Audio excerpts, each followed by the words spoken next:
because this subject is very important, not only in the light of SQE1, but also for those who prepare for the SQE2, and we prepare both groups of people.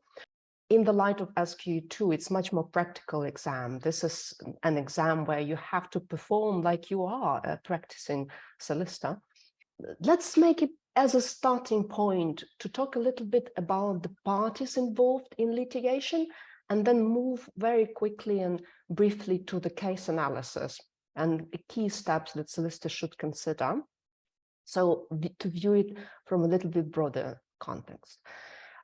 Claimant and defendant. I think it's pretty clear when we have claimant and defendant. Claimant is someone who issues the proceedings, and defendant is someone who is to defend himself or herself. Applicant and respondent, this is more applicable to some sort of interim applications, right, Matt?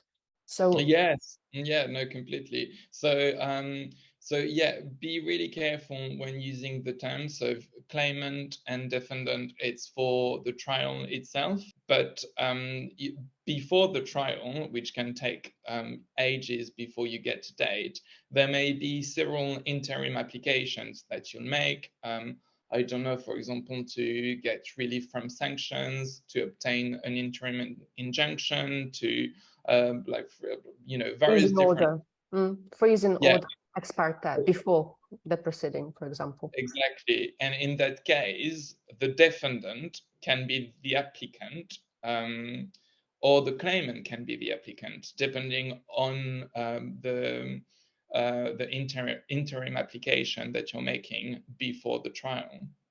Great.